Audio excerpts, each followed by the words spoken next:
Ago erokamano ni Nyasaye kendo kinyi machielo ma Nyasaye ochako timona e Jumapili ma kawuono mondo achak anwang'ora e studio mar Lolwe TV ka watudre kodi kendo in janeno kuom wach ma Nyasaye omiya okinyi ma kawuono ni. En okinyi mar Jumapili, agon Nyasaye erokamano. En Jumapili ma tarik 2 dwe mar achiel higa mar 2022. Ang'eyo ni isevuko mwaka kendo iseloko ng'eyo higa mar 2021 kata nobedo mwaka manen kod weche mang'eny gi tembe gi lwenje. Nyasaye pod obedo Nyasaye momiyo waneno 2022 kendo Nyasaye ma jaadierano osetimo maber kendo mondo achak kodi ka wachako mwaka manyien. Okinyi ma kawuono Nyasaye ochako kela ang' walam kodi Nyasaye kwaketo weche duto teme ingo e lwete Nyasaye ka mwaka chako, nikech ang'eyo ni kamibeti bende ng'en mwaka chalo yoro nam kata mwaka chalo ng'ado nam. Gima nie kor wuoth ng'ama ong'eyo onge, Nyasaye kende manyalo kalo kod joge. Mano emomiyo muma wache moro mok asom sani, nikech gik moko duto midwaro timo e lwet Ruoth Nyasaye eka weche miparo timo notimre ni. Koro okinyi ni thor wach maduong' madwaro mondo kawuono watim kodi in janeno mara en wabiro choko weche kata wach manade ma in go mondo walam kodi Nyasaye kwaketo weche ni duto te lwet Nyasaye mondo mwaka mokoro wachako ma kawuono en tarik 2 ni obed mwaka minene ng'wono kod ber kendo inene honni mag Nyasaye mibe nyago ngo Nyasaye erokamano ka mwaka rumo. Mano emomiyo bed mos, iyaw chunyi kod winjo mari, ibed gi yie wach madhi somo madhi puonjo mondo chik iti matut. Bang'e katieko to walam kod ng'ato Nyasaye, kech nitie messages mang'eny ma bende aseyudo mag jok makwayo lamo, moko be pod donjo kata sani gokinyi. Thothgi ok anyal somo seche ma ani studio kama, lakini wabiro jumlisha weche te kwa lamo Nyasaye. Bang'e ang'eyo ni Nyasaye dhi bedonwa Nyasaye 2022 ni kendo en mwaka manyaka wane duong' mar Nyasaye. Nyinga an Bishop William Abol, ajalego Murmalanga e piny Siaya County. Okinyi ni Nyasaye omiyo thuolo ni omiyo kawuono adonwa som wach mondike mwa mar Jo-Rumi 8:31. Kanye madhi kawe wach madon mondo wawinjre okinyi ma kawuono. Tawacho ni giko adwan walam Nyasaye ni ng'ato kod ng'ato kuom wach manade ma ng'ato kie Nyasaye e higa manyien ni. Muma wacho niya, to koro wanawachang'o kuom wechegi. Ka Nyasaye ni kodwa, ng'ano manyalo bedo jawasikwa. Mane wach masomo gokinyi sani wacho niya, to koro wanawachang'o kuom wechegi. Ka Nyasaye ni kodwa, ng'ano manyalo bet jasikwa.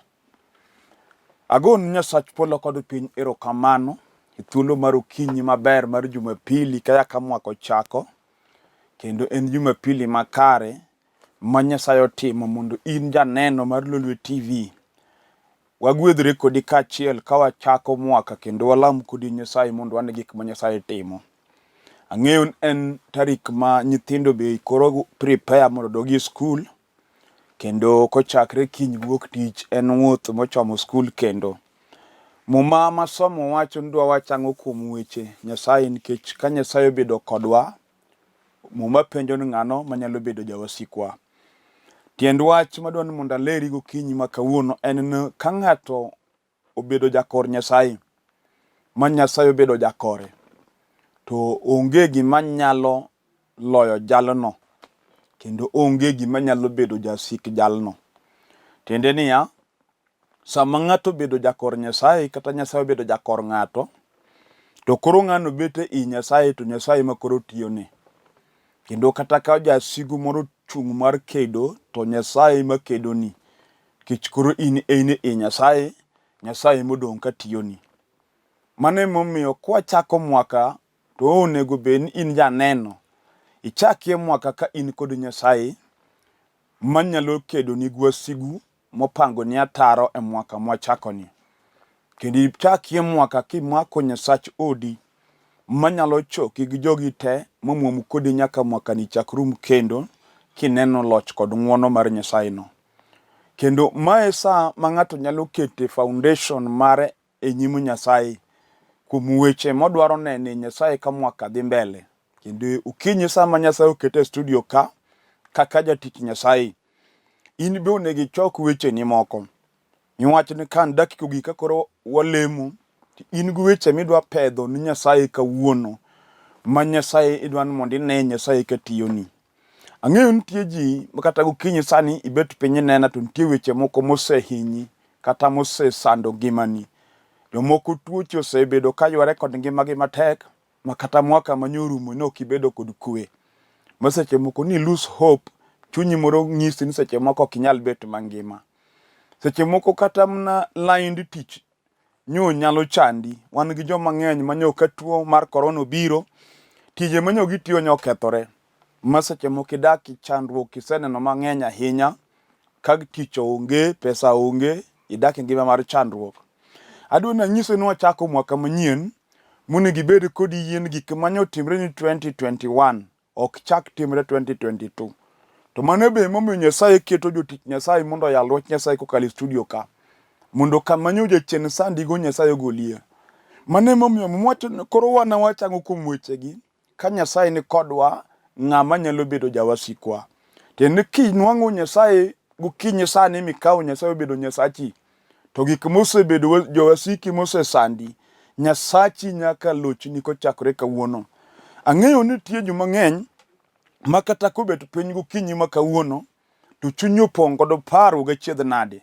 Seche moko ikia kata kaka idhi chako, ikia kata ni nyathi dok skul nang'o. Weche moko kodi ma seche moko kata kidwa chako gi nyithindo ikia. Ionge geno, pachi ogik e wall. Moko be kata mana kaka idwa chulo rent ma Januari ni tabu. Kech yore pesa no bagni ma Disemba no dhi kodi marach. Ikia kaka inyalo timo. Kendo seche moko gimano osedhi kodi, ma wasiwasi osemaki gi luoro, mokelo ne parruok ma kata nindo ok teri. Tadwa nanyisi niya, Nyasaye mokete e studio gokinyi ma kawuono, onyalo lokre ni hono. Kech Nyasaye tiyo kaka Nyasaye. Mwacho ni kaka polo yombo piny kod bor, e kaka paro mar Nyasaye yombo parowa mar dhano. Kendo kaka Nyasaye nyalo tiyoni, opogore kaka iparo. Nyalo chopo kodi matek, mama, miwinjo ka koro onge kamimak. Miwinjo ka gima koro gik e wall. Nitie Nyasaye ma kitan mi olo chunyi mondo ilam, to Nyasaye no mako lweti. Kami giki ma koro weche tek kodi ne ma Nyasaye make lweti. Michaki ne kwa kodi malo. Tiende ni Nyasaye mokete e studio mawuoyo kuom wachne sani, en Nyasaye makelo geno ni ng'at ma onge geno. Kendo en Nyasaye manyalo duoko ng'ato geno kata chunyi osetho.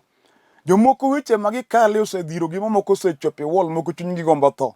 Makato kinyi sama yale ni mama seche mokini odi kanyo. To maisha midakie kata chandruok mani neno, chunyi paro ni weche mathoth. Seche moko dichuo ma chuori nyo Disemba lalni, nyo yudo pesa lalni ma kama nyo tere pesa ikia. Seche moko poko du kata gokinyi sama yale ni.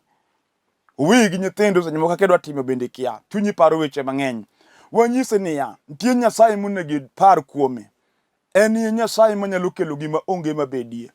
Kendo en ye Nyasaye manyalo chungo gima tek motamo dhano. Kata chunyi oseparo weche mang'eny okinyi adwaro mondo iduog kuom Nyasaye. Mwacho ni ka Nyasaye ni kodwa, ng'ano madibed jawasikwa. Kata obed jachend dhier, kata obed jachend tugo, kata obed jachend lweny ot, mamiyo seche moko udi mang'eny kata gokinyi sama yale ni kwe onge.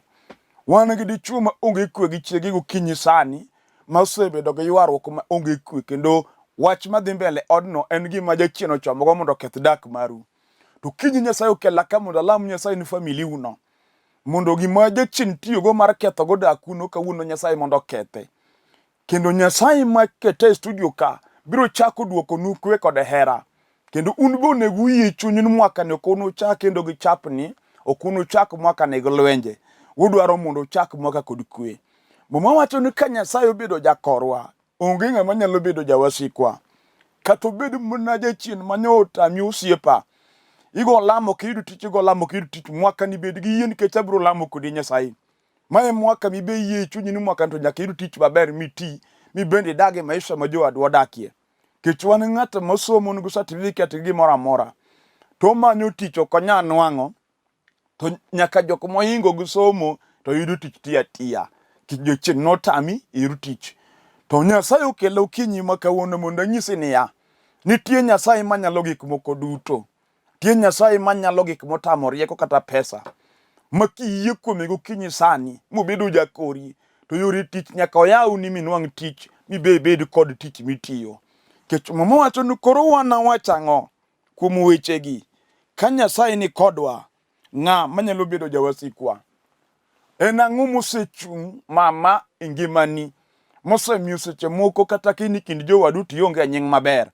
Wan gi jomoko jachien ok dwoko chien ma chaye nyaka gi jomoko nego chaye.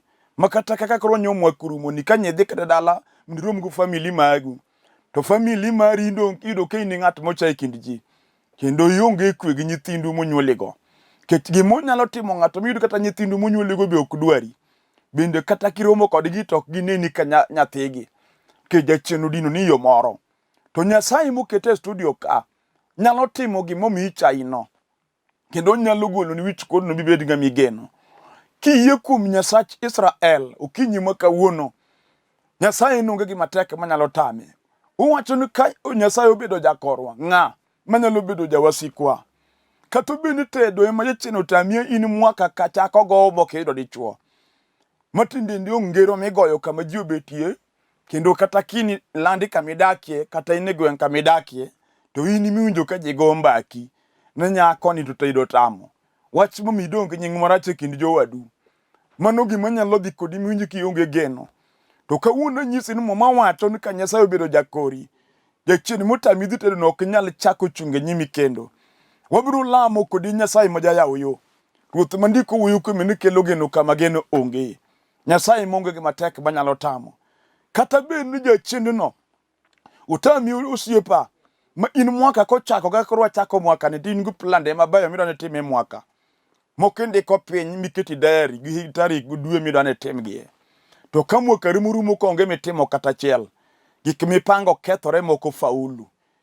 Kata last year makoro ne waloko ni ng'ewa nyoro. Ing'e maber gik mane ipango ndwa timo 2021. Moko no pango ndwa no dhi ogedi. Nyok oyamo moko gedo. Moko nye dwa no dhi onyuom mon. Nyok oyamo moko timore. Moko nyo dwaro ni mondo chak ohala. Nyok otimre kaka nyipango.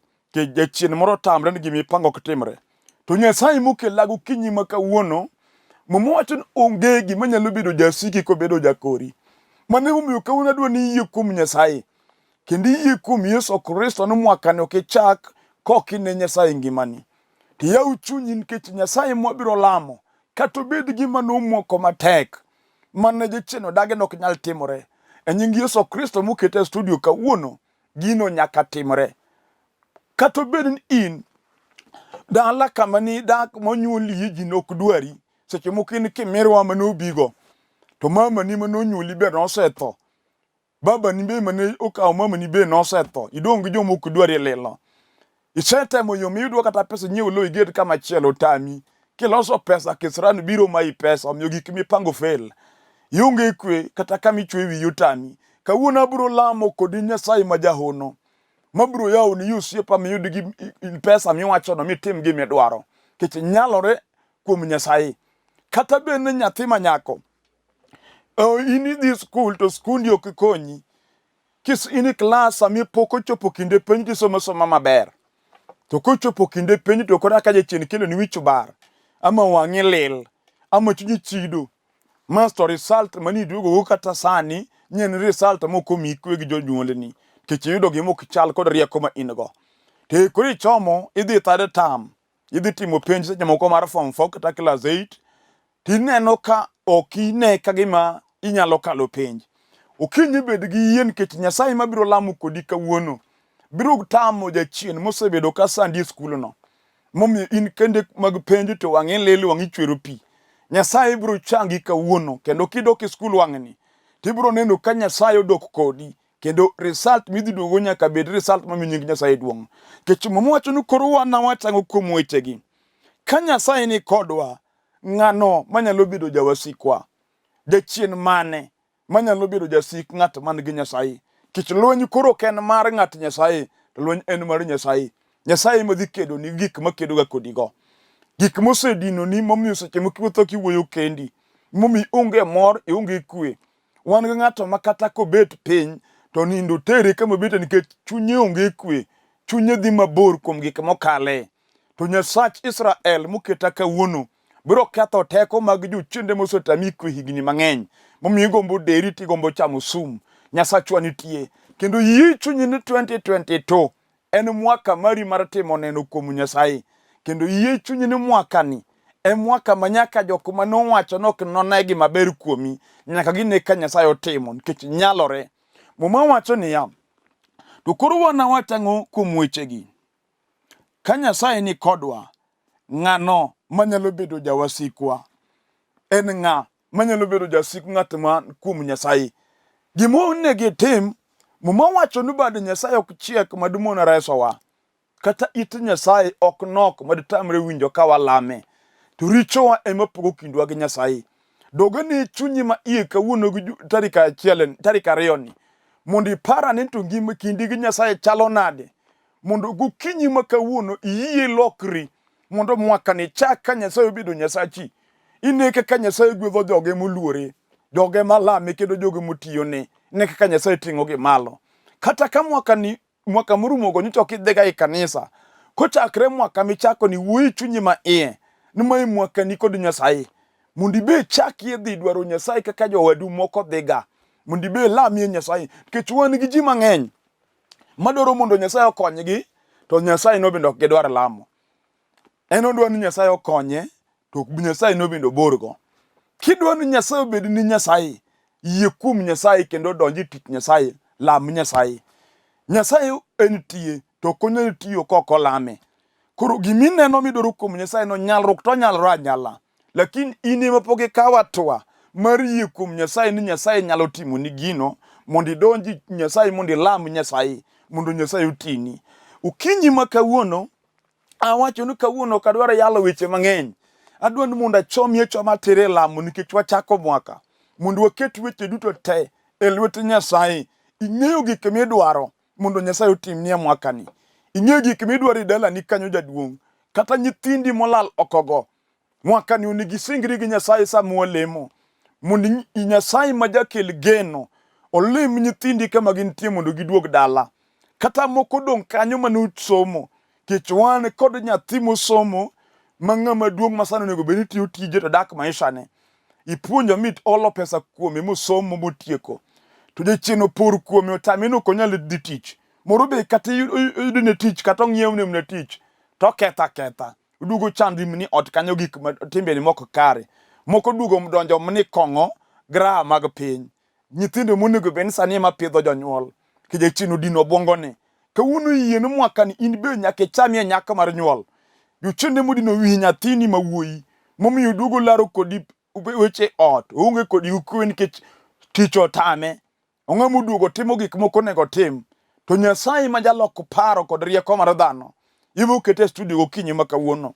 Nyasaye no oseneno pi wang'i, oseneno chandruok misebedogo, oseneno kuyo kod ywak misesikogo ndalo te. Muma wacho kisomo mo mar Wuok 3:9, Nyasaye nong'iso Musa ni asewinjo ywak mar joga Israel, kendo kod churu margi bosechopo e nyima, kuom sand ma Farao sandogigo e piny Misri. Omiya ori mondo idhi Misri, mondo inyis Farao mondo owe ogandana, mondo odhi olama kendo tina. Kendo ni ka ng'ato kale chandruok, Nyasaye nene, kendo Nyasaye winjo ywak, Nyasaye winjo kuyo ma in go. To mondo Nyasaye okonyi nyaka or mana wachne. To wach Nyasaye kiwinjo miyie midonje, to wachno goli gima timino. Mane momiyo sama Nyasaye no oro Musa, Musa nodhi ir Farao nikech Nyasaye owacho, to duonde Nyasaye onge ng'ama nyalo pingo. Mane momiyo kata okinyi ma kawuono, kata gin jochiende mosegon nyage ng'ama tek, ok gibi pingo wach mawuoyi gokinyi ma kawuono. Kiyie chunyi ma iye miwacho na be oroma, ng'eni kata kwecho nyaro miminwa. Ka in kaka in mana ng'at ma konya, in ng'at ma onge gima ber mayudore kuome, nyalo romi miwacho chunyi ma en ka Nyasaye gwedho ga jadier, to an be kawuono Nyasaye ana malo, mondo mwaka mwachako manyien kik chak nyiera kaka osenyiera e kind joodwa higa ka higa. wan gi mama moro ma kata gokinyi sama yaleni adiro kia kata no dhi chako nang'o piny ochung' kod chungo onge ber moneno. We luor nikech Nyasaye oketa ka mondo timni maber. Gima Nyasaye dwaro kuomi en yie kuom wach miyalo. Ji mang'eny dwaro Nyasaye to gidagi yie kuom Yesu kaka ruoth kendo jawar. Yesu wacho niya, anie yo, anie dier kendo anie ngima. Onge jal madhi kawuora moko kalo kuoma. Gimoro amora ma ng'ato dwaro kuom Nyasaye nyaka kuongo yie kuom Yesu Kristo ni Yesu en jawar. To Nyasaye biro timo kokalo kuom Yesu. Mano emomiyo Yesu wacho niya, gik moko duto mudwaro kwauru e nyinga to Wuora manie polo nomiu. Kendo nying Yesu en nying ma Nyasaye tiyogo mar timo no dhano gik ma dhano dwaro. Koro kinyi ma kawuono ing'eyo gimidwaro, kich en thuolo mwabiro lame Nyasaye. Kata obedo dichuo ma osetemo kendo to kendo kuogne mwaka ni nyaki kendi. Kata obedo jaduong' mosetemo gedo to ot otame gero. Wan kan nyaki gedi. Wadwa lamo kodi Nyasaye kawuono ni. Kata obedo osiepna, in ichako biashara makata sani makoro wuoyi kodi ni. Biashara chi manye chako higa mokalo nyikete pesa mang'eny. To chal na kagima otho odhi rumo. Kigechino kudwa dongo mari. Biashara nudo chungo kod lamo kawuono. Kibendi yie chunye ma iye. Nyasaye mokete piny sani. Nyaka chop kodi gimidwaro. Gima wacho en niya, mwaka manyien ni nyaka gik moko bed manyien. E nying Yesu Kristo. Ni janeno moro amora mobedo piny mokawo time ne mondo obed piny. Mondo owinjre kode wach mosom kendo mayalo sani. Gimoro amora manyok nyalre nyaka nyalreni. Mano gima jachien odag kata oyie Nyasachwa nyaka tim. Kech odikin kosebedo jakoro onge manyalo bedo jawasikwa. Okinyi ma kawuono, mama wacho to koro wana wachang'o kuom wechegi. Ka Nyasaye ni kodwa, ng'a manyalo bedo jawasikwa? En ng'a? Wabiro romo kode gokinyi sani ichongwa. Sama walamo kodi Nyasaye mama. Kata omako mana nyathini oketho, rwako nyathi matin manyaka ichode. Ma nyathi dwa ringo we skul form 2 nikech kethruok odonjo kuome. Seche moko en kethruok manyuola emo oro kuom nyathini mondo otame gi skul. En nyathi manyo wiye bith kabisa manyo rieke klas. Sani koro donjo olokre ni gimoro nono, moko donjo nyaka ndawa gi njaga. Yudo ka nyathini manyako donjo njaga gima pok neno ga ngimani. Omadho kendo wiye tek moko winjo wach. Kawuono jachien maketho ne nyathino wabiro tame. Samuel mo Nyasaye ka wabiro kwere mondo we nyathino. Kata obedo mana osiepna, chiegi mani kendo mane odago maber jachien donjo kuome. Mipo ka dhako lokre gima ok ni par, kindo ken chiegi ming'eyo. Seche ma jachien donjo kuome mana gi chode otam bet gi kwe ot. Otimo gik makuodo wiye kor piny. Kendo wang'e tek mo onge kata luor. Jachien emo donjo kuome, to Nyasaye mayalo gokinyi sani nyalo loko ngima dhakono. Michaki ne kwe ng'wono e ngimani. Wan gi chuo moko mane tiyo, to tich nodhi okethre nigi. Sama nyo tich okethre ni dhako manyo dago maber, emodong' kanyo tiyo. Koro dhako no loko ni paro, momoko oseriembo nyaka chuo moki udi. Mido ka koro dichuo dhako tamino ke dak kode on nikech koro tich onge. Nyasaye ma jakel geno ema yalo gokinyi sani. Ubro ani malo dichuo higani, mwaka ni yie chunyi ni mato mwaka mari. Manyaka joko manon ng'eyo no kenyal ne Nyasaye kuom gik ma Nyasaye otimoni. Adoni bed gi yie. Onge gima tamo Nyasaye mokete studio gokinyi ma kawuono. Asewinjo nende madongo dongo moganda timo kokalo kuom wach mayale TV kae. Jok mwalamo go Nyasaye awinjo nende magitimo ka Nyasaye timo negi gik madongo. Magik madongo mokanyal kwano kete TV kasani. Awinjo nende konde ka konde. Ta yien kata in makoro kuyon kodi mi onge kweti onge mor. Nyaka tim neno kuom Nyasaye mokete studio ma kawuono. Kendo kata obed jachien mosegi kodi miwinjo ka koro in ok idwa romo gi jowadu nikech nitie gima nya timi miloro dhi dir ji. Ma kata ka jin kama otipondo ino kedhe kanyo. Kech gima timi ong'ere. Nyasaye moketa ka nyaka timni hono. Mwaka ne nyaka ibed janeno. Adwani yaw chunyi kabisa. Kendo mak chunyi gimedwaro kuom Nyasaye. Ma kwachomo nwa dhi lemo. To in iwuon kidhi chongi kigo chonge piny. To kikilema lema. Chom Nyasaye kod gimidwaro kuom Nyasaye. Kik Nyasaye ja adiera. Kendo onge gima tek matame. Nyako matin. Kata ken tiche memanye mwakani. Yie chunyi ma Nyasachwa jachiwo. Odhi mi tiche mwakani miti. Mibed kod pesa milos gik midwaga losogo. Kata ka en kinde ni mag kendo osiepa. Idwa timo arus e mwakani.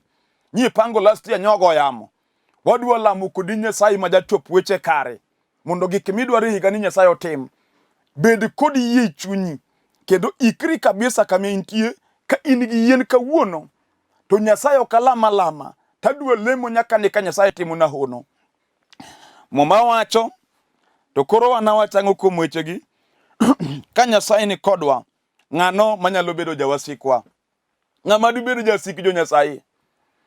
En ng'a? Farao notemo. Ma Farao temo chung' e nyim jo-Israel. Ka Nyasaye ogologi piny Misri gidhi e Kanaan. Mokawo gache mag lweny mondo lawgo jo Nyasaye.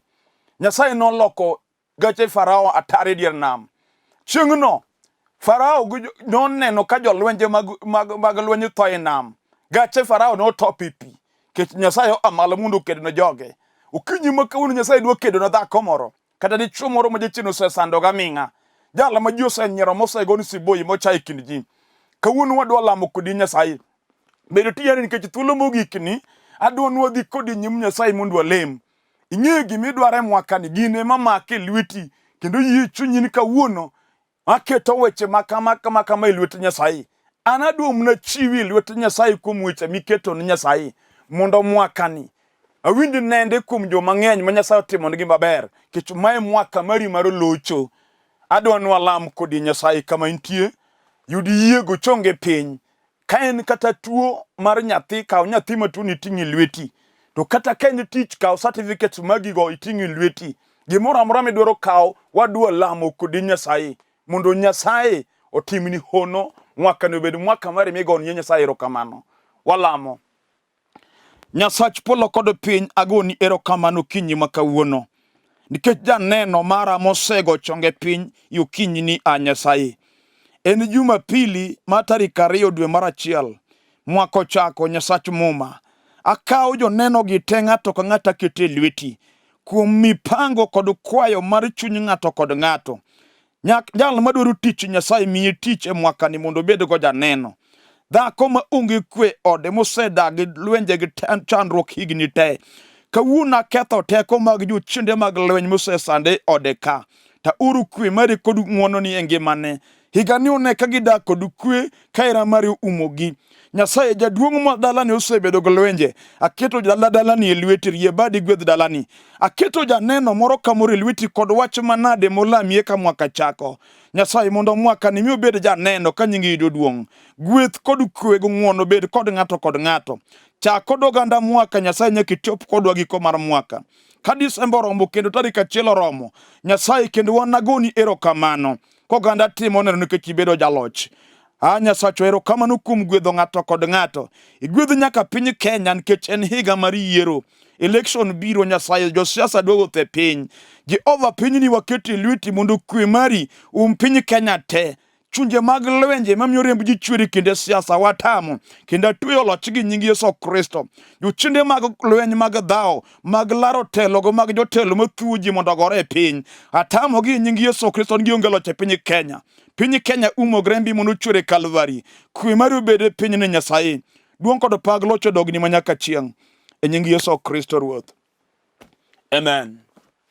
Ago erokamano ne Nyasaye mwaselamo.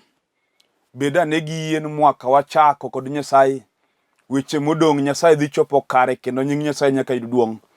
En mwaka ma kik ichak ibed ot chieng' Jumapili no kidhi lemo. Wog oko dwar kanisa idonjie winj wach Nyasaye mondo yalni injili nyalo medo midhi maber kendo ne ng'wono Nyasaye. Atieko kachaka fulo nyinga an Bishop William Abol. Aja lego Murmalanga e piny Siaya County. Sani adak e piny Olympic Kibera Nairobi ka. Kadi dwar biro e kanisa wa kama ntie piny Olympic Kibera. Bia nyaka Olympic. Kichopo Olympic gona sime. Kata kia town ka gari namba Boro Railways. Loro Olympic cast go sime namba maringi screen kagi. Munda direct kichope kanisa kama wantie. Wange kanisa kono opogoro po kigo sime mobo direct kichope kanisa mamawago.